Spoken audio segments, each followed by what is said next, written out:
Parte 2. La Edad Mosaica, desde Moisés hasta la cruz. La Edad Mosaica fue nombrada así en honor de Moisés, a través de quien Dios dio la ley del Antiguo Testamento. La ley de Moisés fue dada solamente para los israelitas, mismos que más tarde fueron conocidos con el nombre de judíos. Esta edad principia con Moisés, incluye acontecimientos del Antiguo Testamento, llegando hasta la vida de Jesús y su muerte en la cruz. En suma, hay 3 edades de historia bíblica. La primera es la edad patriarcal. Fue el tiempo cuando Dios habló a la gente por medio de patriarcas como Adán, Abraham, Isaac y Jacob. Ellos fueron las cabezas de sus grupos familiares. El segundo periodo es la edad mosaica. Este fue el tiempo cuando Dios gobernó a su pueblo por medio de la ley de Moisés. El último periodo en el que vivimos ahora es la edad cristiana. En este tiempo Dios habla a toda la gente a través de Jesucristo. Cuando estudiamos la edad patriarcal, vimos en los últimos cuadros cómo Dios envió la peor de las 10 plagas sobre Faraón y todos los egipcios. Los israelitas habían rociado la sangre de los corderos en sus puertas para ser salvos, pero en todo hogar egipcio, el primogénito, tanto de los hombres como de las bestias, había muerto. También el hijo mayor de Faraón murió. En medio de su disgusto, Faraón dio la orden de libertar a los israelitas del cautiverio. Así fue como los israelitas principiaron a salir de Egipto. Los acontecimientos siguientes son algunos de los eventos más importantes de la historia. Miles de personas, como la familia de Juan García y sus amigos, se han dado cuenta de lo interesante que es estudiar la Biblia. Estas historias bíblicas son mucho más interesantes que muchos de los libros escritos en nuestros días. Y aún más, las personas que estudian la Biblia están estudiando el único libro que les puede ayudar a prepararse para la eternidad. Esperamos que estas lecciones le ayuden a disfrutar más de su estudio bíblico y que también le ayuden a formarse el hábito de estudiar la palabra de Dios. En la edad mosaica está incluida la vida de Moisés y todos los acontecimientos que siguieron a su muerte, mientras que la ley del Antiguo Testamento estaba en vigor. Estudiaremos acerca del desierto, el monte Sinaí, el tabernáculo y la tierra de Canaán. También estudiaremos a los jueces, los reyes, el reino dividido y los profetas. Concluiremos el estudio de la edad mosaica con el nacimiento de Jesús y su ministerio, terminando con su muerte en la cruz. Mientras que Moisés sacaba a los israelitas de Egipto, el faraón tornó a su terquedad en contra de Dios y decidió dar alcance a los judíos y obligarlos a regresar para que siguieran siendo sus esclavos. El ejército egipcio dio alcance a los israelitas a las orillas del Mar Rojo. Asustados y desanimados, los israelitas principiaron a quejarse con Moisés, pero Moisés les dijo: no temáis, ved la salvación que Jehová hará hoy con vosotros. Jehová peleará por vosotros. Éxodo 14, 13 y 14. Dios dijo a Moisés: di a los hijos de Israel que marchen. Moisés apuntó con su vara hacia el mar y las aguas se separaron por el poder de Dios. Este fue un gran milagro. Aún el fondo del mar hizo Dios que se secara y su pueblo pasó pisando tierra seca. Cuando los egipcios vieron a los israelitas caminando a través del mar, trataron de seguirlos, pero cuando los israelitas estuvieron a salvo en la orilla opuesta, el Señor dejó que las aguas se volvieran a juntar y todos los egipcios murieron ahogados. La Biblia dice: y vio Israel aquel grande hecho que Jehová ejecutó contra los egipcios, y el pueblo temió a Jehová, y creyeron a Jehová y a Moisés su siervo. Éxodo 14, 31. Miriam, la hermana de Moisés, dirigió al pueblo en los cantos y en las danzas con las que manifestaron el gozo de estar libres. Alabaron al Señor diciendo: cantaré yo a Jehová, porque se ha magnificado grandemente. Ha echado en el mar al caballo y al jinete. Éxodo 15:1. La libertad de los judíos del cautiverio egipcio fue muy semejante a nuestra libertad del cautiverio del pecado que obtenemos cuando aprendemos y obedecemos la voluntad de Dios. El desierto fue el lugar donde el pueblo de Dios peregrinó por 40 años después que salieron de Egipto. Dios les había prometido una tierra en la que fluía leche y miel, pero a causa de su incredulidad, los hijos de Israel vagaron en el desierto por 40 años hasta que murió la generación que había salido de la tierra de Egipto. Fueron sus hijos los que heredaron la tierra prometida. En el desierto, Dios alimentó a su pueblo con una comida semejante al pan. Se llamaba maná. El maná caía diariamente del cielo. Dios hizo también que un viento fuerte trajera muchas codornices al campo. La gente las juntó para comerlas. Los israelitas se quejaban con frecuencia y no obedecían a Dios, pero Él seguía cuidándolos y enseñándoles a depender de Él todos los días. La tierra por la que peregrinó la nación de Dios era un desierto. Cuando su pueblo necesitó agua, Dios siempre la proveyó, y hasta hizo que brotara agua de una roca para suplir sus necesidades. Estos incidentes demuestran que Dios siempre provee para las necesidades de aquellos que caminan bajo su dirección. El monte Sinaí se fue perfilando en la distancia mientras que el pueblo caminaba hacia el sur. Este es uno de los lugares más famosos de todos en los que el pueblo de Dios acampó en su viaje por el desierto. Este es el monte en el que Dios dio su ley al pueblo por medio de Moisés. 40 años antes, cuando Moisés huyó de Egipto, había venido a esta montaña. También este es el lugar en el que Dios había hablado a Moisés desde la zarza ardiente. Ahora, una vez más, Moisés se encontraba al pie del monte Sinaí. Esta vez, la voz del Todopoderoso le invitó a subir a la cima del monte y a permanecer en su presencia misma. Cuando Moisés recibió los 10 mandamientos de parte de Dios, truenos y relámpagos cubrían la montaña. No tendrás dioses ajenos delante de mí. No te harás imagen. No tomarás el nombre de Jehová, tu Dios, en vano. Acuérdate del día de reposo para santificarlo. Honra a tu padre y a tu madre. No matarás. No cometerás adulterio. No hurtarás. No hablarás contra tu prójimo falso testimonio. No codiciarás. Pero mientras Moisés estaba en el monte recibiendo la ley, los israelitas hacían un becerro de oro. Cuando lo terminaron, se inclinaron ante él y lo adoraron. Traspasando así el segundo mandamiento, no te harás imágenes, no te inclinarás a ellos. Éxodo 20, 4 y 5. Dios siempre ha estado en contra del uso de imágenes en la adoración. Cuando Moisés descendió de la montaña, vio al pueblo de Dios inclinándose ante el becerro. Se enojó tanto que arrojó las piedras en las cuales Dios había escrito los 10 mandamientos, haciéndolas pedazos. Cuando Moisés llegó al campamento, quemó el becerro de oro, lo molió hasta convertirlo en polvo, puso el polvo de oro en los depósitos de agua del campamento y obligó al pueblo a beberla. 3,000 hombres de los que adoraban el becerro no quisieron arrepentirse y murieron. Todo el pueblo de Dios principió a temer y a reverenciar a Dios. Todavía hoy, Dios condena totalmente el uso de imágenes en adoración de la iglesia. Dios llamó a Moisés para que subiera al monte otra vez. Después de 40 días, Moisés descendió del monte Sinaí con otras 2 tablas de piedra en las cuales Dios había escrito los 10 mandamientos.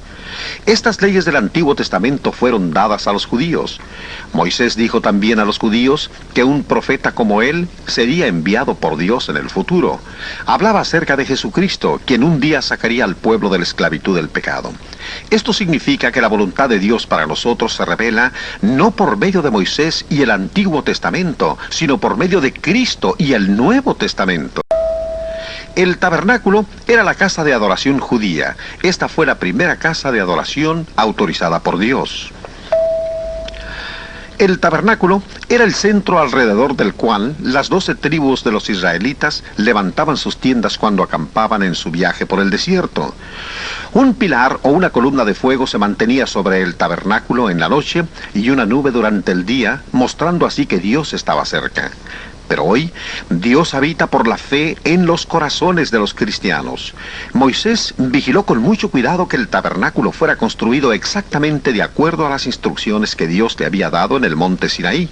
Dios era y es muy delicado acerca de la forma como le adoramos.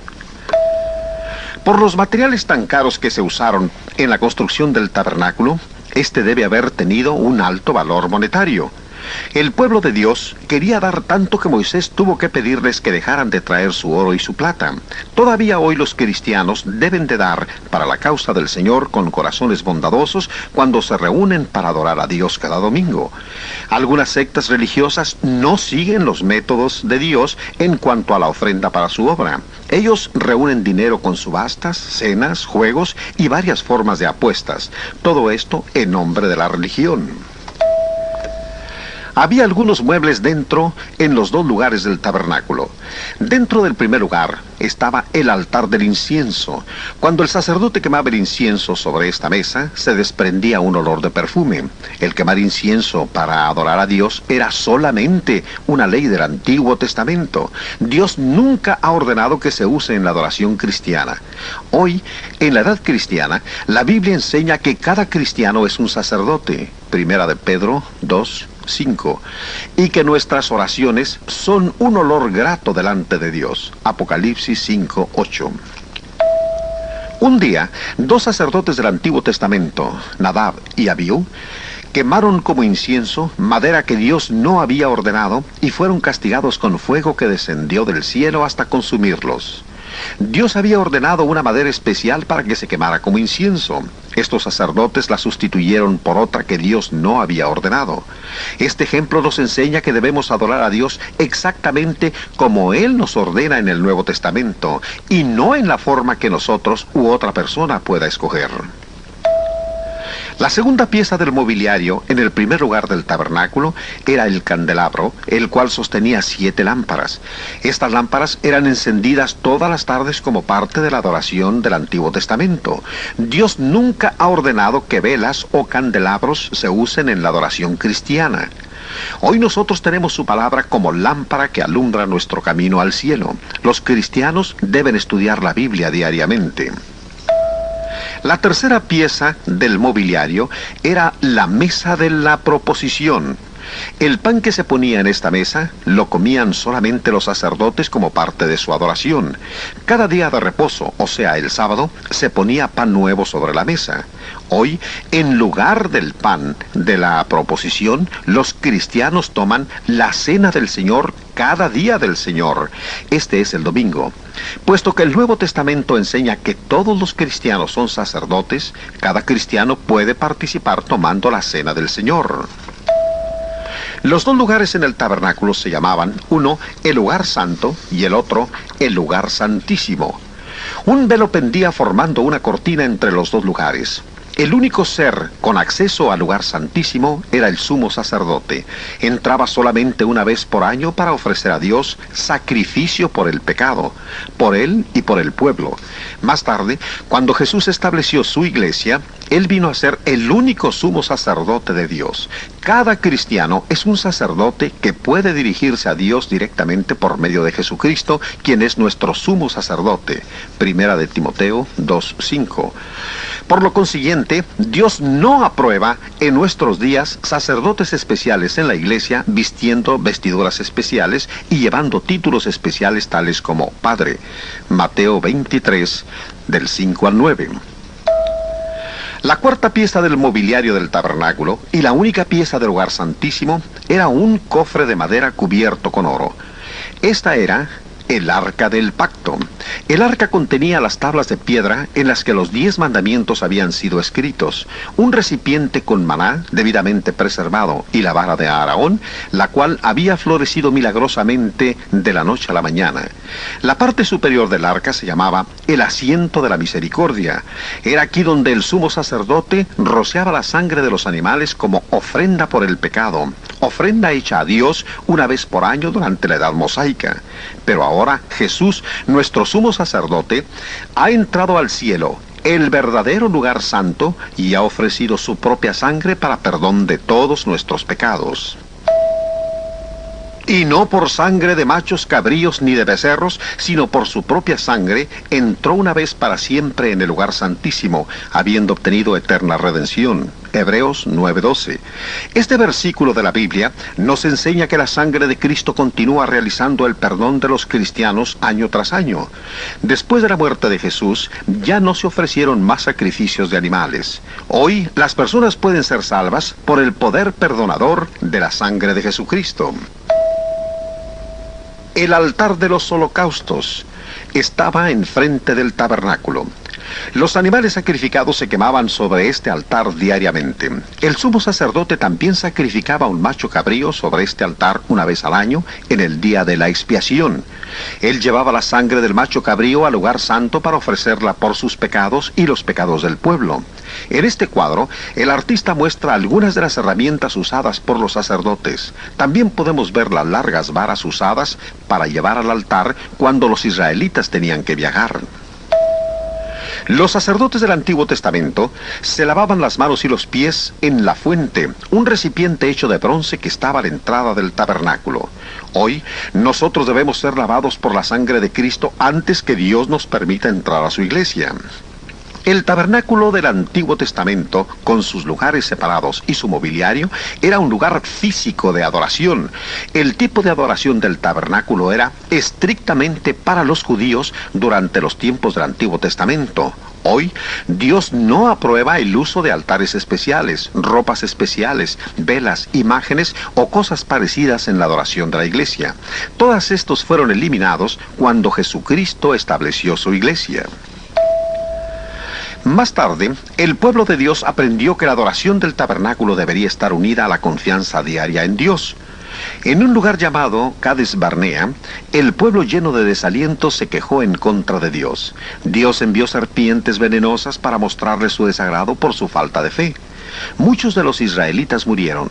Cuando el pueblo se arrepintió, Dios le dijo a Moisés que hiciera una serpiente y la levantara en un poste. Aquellos que miraban esta serpiente de bronce sanaban de las mordeduras de las serpientes. Dios no quitó las serpientes venenosas, pero dio la forma para que su pueblo pudiera ser sano. Hoy, Dios no quita el pecado del mundo, pero ha dado la forma para librarnos de él. Cristo, quien fue levantado sobre la cruz, puede sanarnos de las mortales mordeduras del pecado. Canaán es el nombre de la tierra prometida, a la cual llegaron finalmente los hijos de Israel. A causa de su falta de fe en Dios, el pueblo había peregrinado por el desierto por 40 años. Ahora, sus hijos, una nueva generación, estaban listos para heredar la tierra. Muchos años atrás, Dios había prometido a Abraham que su pueblo recibiría la tierra de Canaán. Veremos cómo Dios cumplió su promesa. Moisés y José llegaron finalmente al lugar en el cual podían hacer planes para tomar la tierra de Canaán. Sabiendo Moisés que él no podía entrar en Canaán a causa de su pecado, eligió a Josué para que dirigiera a los israelitas. Después, Dios permitió a Moisés que subiera a un monte para que viera la tierra hacia la que él había estado marchando por 40 años. Después de esta experiencia conmovedora, Moisés murió en el monte Nebo. Aunque Josué estaba triste, empezó inmediatamente a trabajar para tomar la tierra que Dios había prometido, de manos del pueblo malvado que la estaba contaminando con sus pecados e impiedades.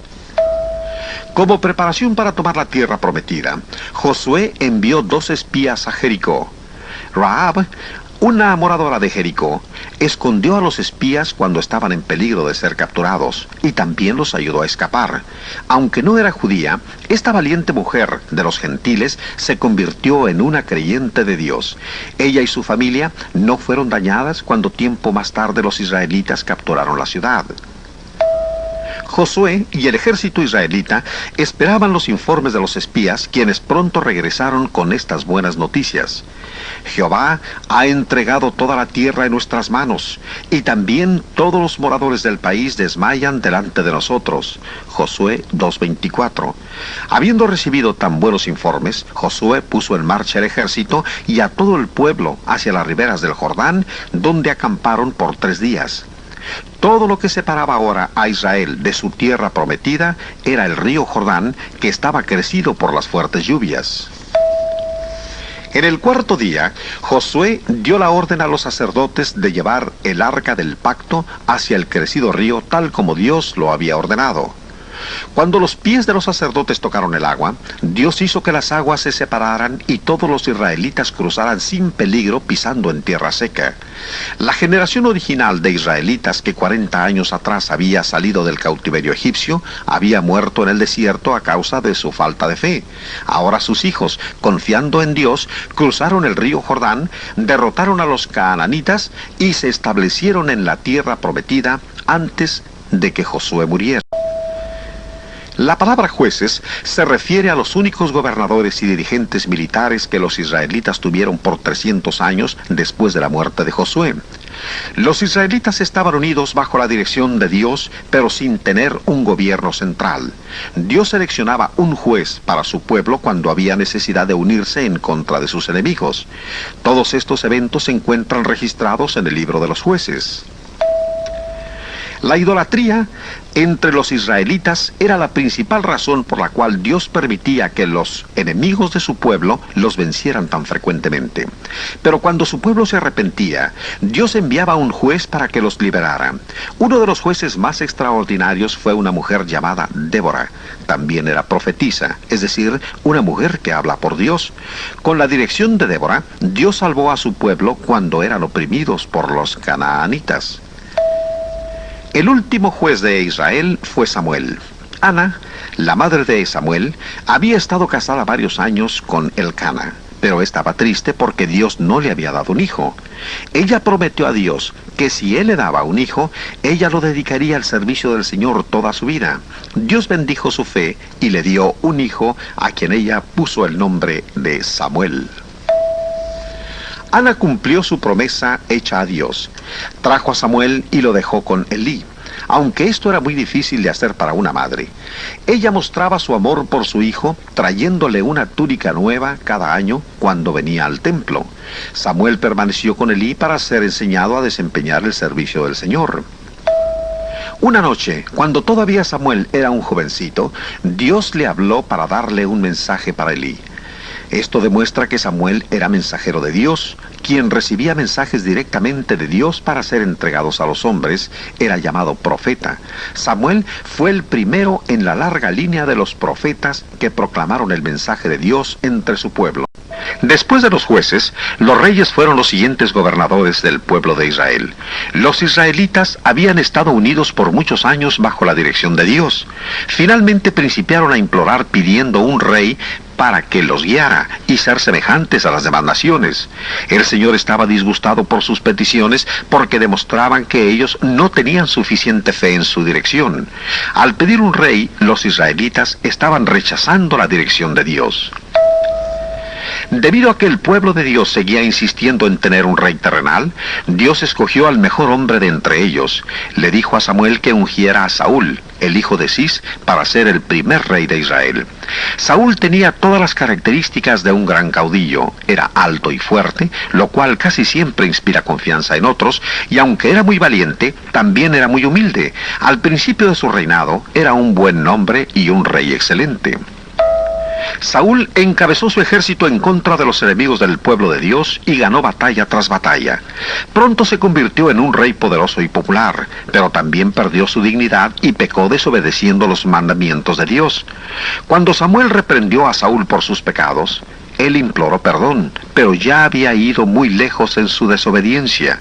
Samuel le dijo: por cuanto tú desechaste la palabra de Jehová, él también te ha desechado para que no seas rey. Primera de Samuel 15:23. Dios había prevenido a los israelitas acerca de los problemas que resultan al tener un rey terrenal. Mientras que Saúl se apartaba de Dios, Dios elegía a un oscuro pastorcillo llamado David para ser el próximo rey de Israel. David era muy valiente porque confiaba en Dios. Su fe en Dios le daba el valor necesario para proteger a sus ovejas de los leones y otros peligros en el desierto. Cuando Saúl todavía estaba gobernando, Dios envió a Samuel a Belén para que ungiera a David como el segundo rey de Israel. David era el más joven entre sus 7 hermanos, pero Dios lo eligió a él para que fuera rey en lugar de elegir a cualquiera de sus hermanos mayores. Dios explicó por qué no eligió al hermano mayor. Jehová no mira lo que mira el hombre, pues el hombre mira lo que está delante de sus ojos, pero Jehová mira el corazón. Todavía hoy el Señor se interesa más por el interior que Él ve en la persona que por el exterior que otras personas miran. Poco después de que David fue ungido, principió a servir en la corte real, pero en más de una ocasión Saúl trató de matarlo. David era tan buen soldado peleando contra los perversos canaanitas que llegó a ser más popular entre el pueblo que el propio rey Saúl. Saúl se llenó tanto de celos contra David que llegó a atentar contra su vida. Después de gobernar por 40 años, Saúl se suicidó y el joven David se convirtió en el monarca gobernante.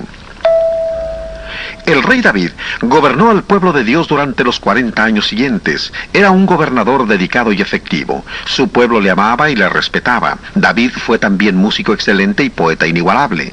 Escribió muchos salmos en los cuales refleja su amor y devoción por Dios y su confianza en su cuidado. Dios se refiere a David como un varón conforme mi corazón. También prometió a David de que de su descendencia Jesús vendría a la tierra. Cuando murió David, Salomón, su hijo, fue hecho el tercer rey de Israel. Dios dijo al joven rey que le pidiera cualquier cosa que deseara. Salomón quería gobernar con sabiduría al pueblo de Dios, así que pidió a Dios que le diera un corazón entendido para juzgar al pueblo. Dios contestó su oración dándole más sabiduría de la que cualquier mortal haya tenido. También le dio fama y riquezas. Dios le pidió a Salomón que le construyera un templo en Jerusalén. Este templo vino a sustituir el tabernáculo, el cual había sido construido por Moisés y usado por casi 500 años. El templo era un edificio maravillosamente bello. 183,000 hombres trabajaron 7 años para construirlo. Fueron 40 los años de prosperidad en los que Salomón gobernó a Israel. La fama de la sabiduría y sus riquezas llegaba hasta tierras distantes. La reina de Sabá viajó miles de kilómetros para ver si todo lo que ella había oído de Salomón era verdad. Cuando comprobó la sabiduría de Salomón y la gloria de su corte, todo lo que pudo decir fue: ni aún se me dijo la mitad. Durante el reinado de Salomón, la nación alcanzó el cenit de su prosperidad y la máxima extensión de sus fronteras. Mucha de la sabiduría de Salomón está preservada en el libro de los Proverbios, de los cuales Salomón es el principal autor. Después de una vida de variadas experiencias, Salomón concluye diciendo que todo el deber del hombre es temer a Dios y guardar sus mandamientos. Eclesiastés 12:13. La división del reino es el periodo siguiente más importante de la historia de Israel. Por 120 años, desde el principio del reinado de Saúl hasta la muerte del rey Salomón, el pueblo de Dios había estado unido formando un gran reino.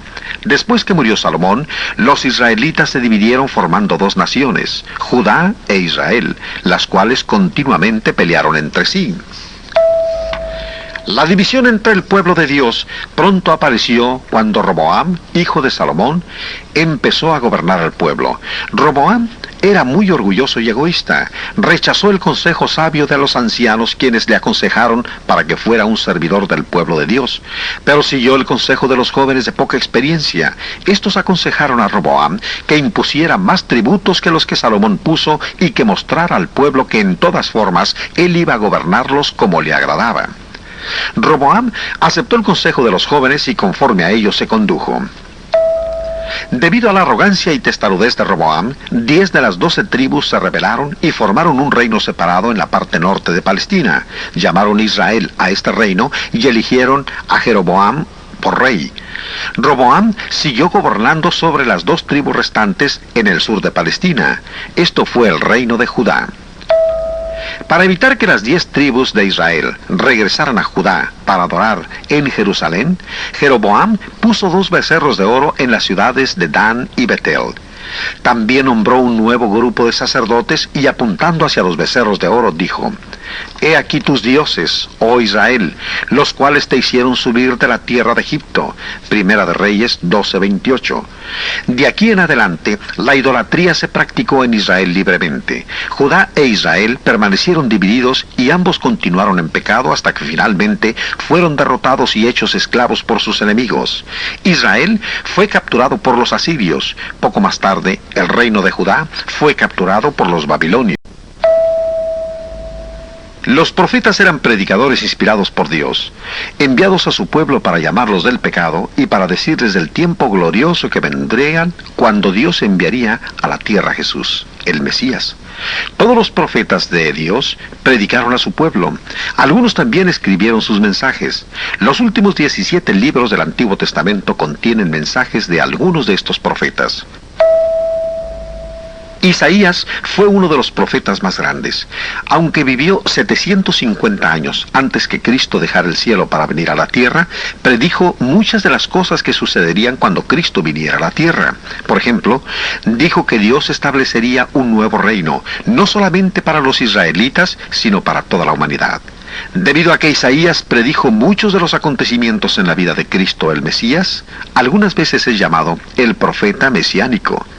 Todas las profecías de Isaías acerca de la vida de Jesús en la tierra y de su reino resultaron verdaderas.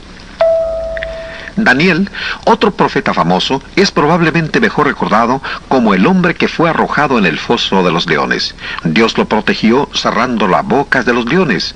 Al igual que Isaías, antes que él, Daniel profetizó que Dios establecería un reino que nunca sería destruido. Daniel 2:44.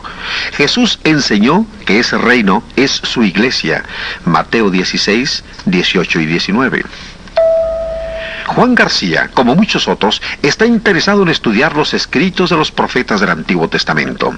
Ellos no solamente tienen mucho que decir acerca de las naciones de Israel y Judá, sino que la parte más importante de su trabajo fue hablar acerca de la venida de Cristo, la luz del mundo. Cuando alguien estudia a estos profetas, fortalece su fe en Jesucristo como el Hijo de Dios. El ministerio de Jesús principió cuando tenía aproximadamente 30 años.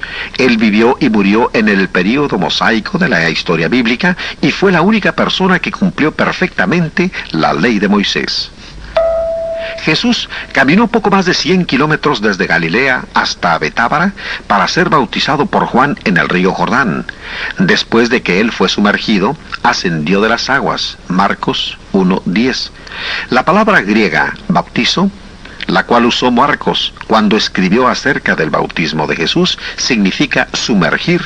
La Biblia dice que Jesús fue bautizado para cumplir toda justicia. Él no fue bautizado para el perdón de sus pecados, puesto que nunca pecó. Nuestro bautismo es diferente, porque nosotros pecamos y nuestros pecados necesitan perdón. Después del bautismo de Jesús, el Espíritu de Dios descendió sobre él en forma semejante a una paloma, y una voz desde el cielo dijo: «Este es mi Hijo amado, en quien tengo complacencia». Mateo 3:17. Más tarde, Juan dio su propio testimonio de este acontecimiento. «Vi al Espíritu que descendía del cielo como paloma y permaneció sobre de él.